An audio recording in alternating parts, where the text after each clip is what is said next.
কল্পনা করুন পৃথিবীর এমন এক কথা যেখানে বাতাসের প্রতিটা ঝাপটায় মিশে আছে রক্তের ঘ্রাণ।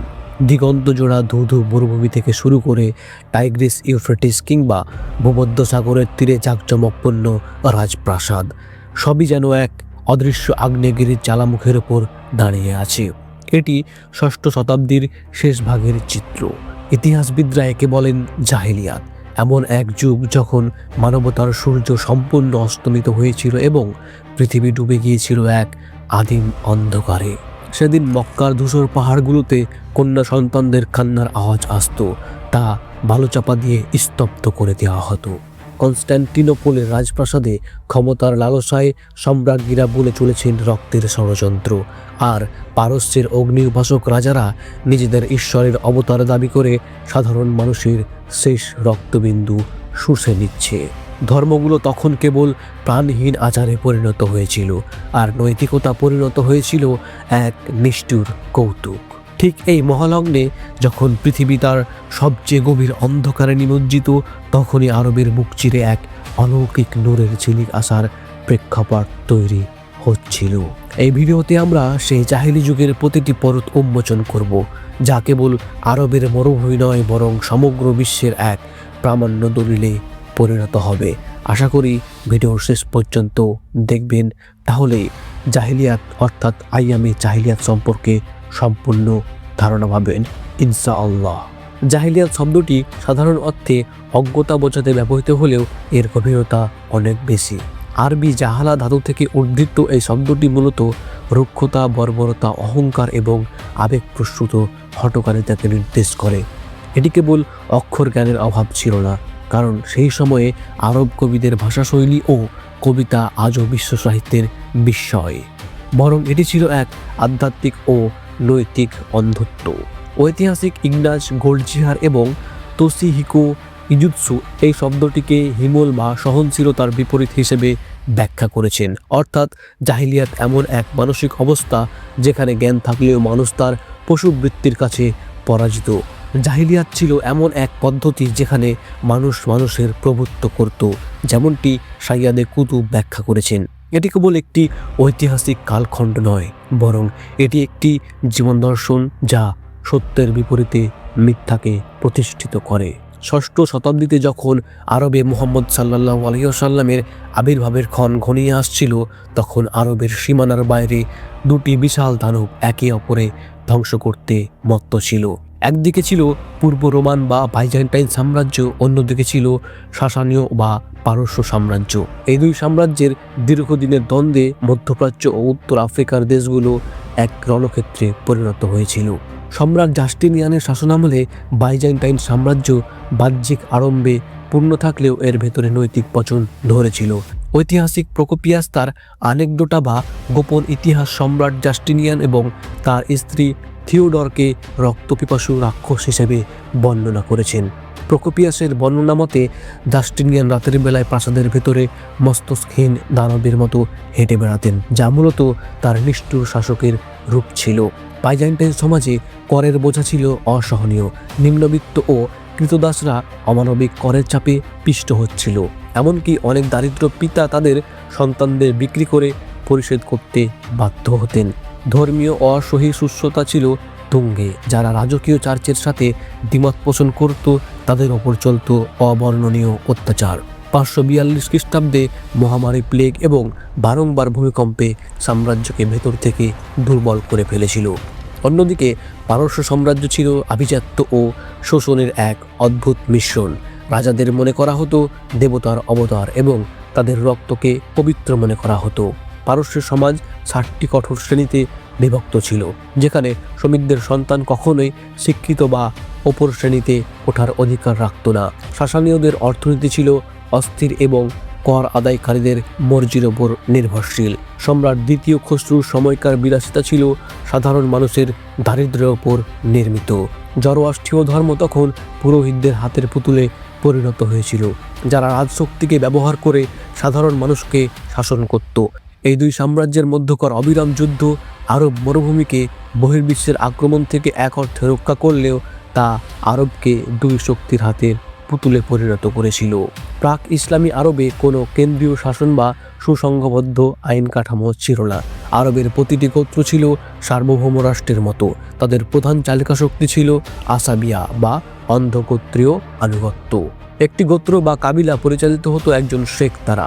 শেখ হওয়ার জন্য বীরত্ব, উদারতা এবং বংশীয় আভিজাত্য ছিল প্রধান শর্ত। তবে শেখের ক্ষমতা ছিল কেবল পরামর্শমূলক, তিনি কোনো আইন চাপিয়ে দিতে পারতেন না। প্রতিটি গোত্রীয় সিদ্ধান্তের মূলে থাকত প্রতিশোধের স্পৃহা। যদি এক গোত্রের কোনো ব্যক্তি অন্য গোত্রের কাউকে হত্যা করত, তবে পুরো গোত্রকেই সেই রক্তের দায় দিতে হতো। এর ফলে জন্ম নিত শত শত বছরের দীর্ঘমেয়াদী যুদ্ধ। আইন বলতে কিছুই ছিল না, বরং গায়ের জোরে ছিল একমাত্র সত্য। মক্কার কুরাইশরা নিজেদের কাবাঘরের রক্ষণাবেক্ষণকারী হিসেবে একটি বিশেষ রাজনৈতিক মর্যাদা পেত, যা তাদের বাণিজ্যে অনেক সুবিধা দিত। মক্কা ছিল আরবের আধ্যাত্মিক হৃৎপিণ্ড। ইব্রাহিম আলাইহিসসালাম এবং ইসমাইল আলাইহিসসালামের রেখে যাওয়া একত্ববাদের শিক্ষা সময়ের পরিক্রমায় মূর্তি পূজার অন্ধকারে হারিয়ে গিয়েছিল। আরবরা আল্লাহকে বিশ্বাস করত বটে, কিন্তু তারা মনে করত মূর্তিদের মাধ্যমে আল্লাহর কাছে পৌঁছানো সহজ। ঐতিহাসিক তথ্য অনুযায়ী কাবার ভেতরে ও চারপাশে 360টি মূর্তি ছিল, যা বছরের প্রতিটি দিনের জন্য বরাদ্দ ছিল। এদের মধ্যে সবচেয়ে প্রভাবশালী ছিল হুবাল। এটি ছিল কাবার প্রধান দেবতা। এটি লোহিত বর্ণের মূল্যবান পাথরের তৈরি একটি মানবাকৃতির মূর্তি ছিল, যার একটি হাত স্বর্ণের তৈরি ছিল। এটি ছিল মূলত ভাগ্য গণনার দেবতা। এরপরে লাত, উজ্জাত এবং মানাত। এদেরকে আল্লাহর 3 কন্যা বলা হতো। নাউজুবিল্লাহ। লাত ছিল তায়েফে, উজ্জাত ছিল নাখলায় এবং মানাত ছিল ভাগ্য ও মৃত্যুর দেবতা। কাবার দেওয়ালে এমনকি ফেরেশতাদের ছবি এবং ইব্রাহিম আলাইহিসসালাম ও মরিয়ম আলাইহিসসালামের ছবিও আঁকা ছিল বলে জানা যায়। ইবাদতের এই পদ্ধতি ছিল বিভৎস। আরবরা কাবার চারপাশে উলঙ্গ হয়ে তালি বাজিয়ে শীষ দিয়ে তাওয়াফ করত। তারা মূর্তির সামনে পশু বলি দিত এবং রক্ত মূর্তির গায়ের লেপন করত। হুবালের সামনে 7টি তীরের মাধ্যমে তারা যে কোনো গুরুত্বপূর্ণ কাজের জন্য ভাগ্য পরীক্ষা করত। জাহিলিয়াত যুগের সবচেয়ে অন্ধকার দিক ছিল নারী ও শিশুদের প্রতি অমানবিক আচরণ। আরবের সমাজে নারী ছিল স্রেফ একটি পণ্য বা ভোগের বস্তু। আরবদের কাছে কন্যা সন্তান ছিল লজ্জা ও দারিদ্র্যের প্রতীক। কোরআনে এই চিত্র তুলে ধরা হয়েছে যে কন্যা সন্তান জন্মের খবর শুনলে পিতার মুখ কালো হয়ে যেত এবং সে লজ্জায় মানুষের কাছ থেকে মুখ ফিরিয়ে বেড়াতো। সবচেয়ে মর্মান্তিক বর্ণনা পাওয়া যায় কায়েস বিন হাশিমের ইতিহাসে। তিনি যখন ইসলাম গ্রহণ করেন, তখন রাসূলুল্লাহ সাল্লাল্লাহু আলাইহি ওয়াসাল্লামের কাছে স্বীকার করেছিলেন যে তিনি তার 8টি মতান্তরে 12টি মেয়েকে নিজ হাতে জীবন্ত কবর দিয়েছেন। তিনি বর্ণনা করেন, আমি একটি গর্ত খুঁড়েছিলাম আর আমার ছোট্ট মেয়েটি পরম মমতায় আমার দাড়ি থেকে বালু ঝেড়ে দিচ্ছিল। সে জানতো না আমি কেন তাকে মরুভূমিতে নিয়ে এসেছি। সে যখন আব্বা আব্বা বলে চিৎকার করছিল, আমি তখন তাকে ধাক্কা দিয়ে গর্তে ফেলে বালু চাপা দিচ্ছিলাম। এটি কেবল কায়েসের একার গল্প নয়, এটি ছিল তৎকালীন আরবের এক সামাজিক ব্যাধি। এরপরে হযরত মুহাম্মদ সাল্লাল্লাহু আলাইহি ওয়াসাল্লামের জন্মের বছরে আরব ইতিহাসে এক অলৌকিক ঘটনা ঘটে, যা আজও মানুষকে শিউরে তোলে। ইয়েমেনের ইথিওপীয় গভর্নর আব্রাহা আল আসরাম মক্কার কাবার মর্যাদা ধ্বংস করার জন্য এক বিশাল সেনাবাহিনী নিয়ে অগ্রসর হন। আব্রাহা সানায় এক বিশাল গির্জা তৈরি করেছিলেন এবং চেয়েছিলেন আরবরা কাবা ছেড়ে সেখানে হজ করতে আসুক। তখন আরবরা তা অগ্রাহ্য করল। তখন আব্রাহা বিশাল এক হাতি এবং হাজার হাজার সৈন্য নিয়ে মক্কায় আক্রমণ করেন। কুরাইশরা কোনো প্রতিরোধ করতে না পেরে পাহাড়ের চূড়ায় আশ্রয় নেন। কাবার মুতাওয়াল্লি আব্দুল মুত্তালিব তখন আব্রাহার সামনে দাঁড়িয়ে বলেছিলেন, আমি উটের মালিক, তাই উটগুলো ফেরত চাইছি। আর এই ঘরের অর্থাৎ কাবা ঘরের একজন মালিক আছেন, তিনি এটি রক্ষা করবেন। যখন আব্রাহার বাহিনী কাবার একদম কাছে পৌঁছালো, তখন আকাশ অন্ধকার করে ছোট ছোট আবাবিল পাখির এক ঝাঁক এলো। প্রতিটি পাখির ঠোঁটে ও পায়ের 3টি করে কঙ্কর ছিল। এই ক্ষুদ্র কঙ্করগুলো যখন আব্রাহার বাহিনীর ওপর পড়ল, তখন তারা ভক্ষণকৃত ঘাসের মতো ধ্বংস হয়ে গেল। কুরআন মজিদে সূরা ফিলে এই ঘটনার বর্ণনা দেওয়া হয়েছে।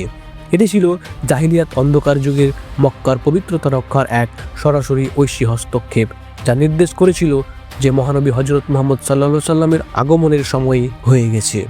6ষ্ঠ শতাব্দীর সেই ঘুণে ধরা পৃথিবীতে মক্কার হেরা গুহা থেকে যে আলোর বিচ্ছুরণ শুরু হয়েছিল, তা কেবল আরবের মরুভূমিকে নয়, বরং পুরো পৃথিবীকে চিরদিনের জন্য বদলে দিয়েছিল।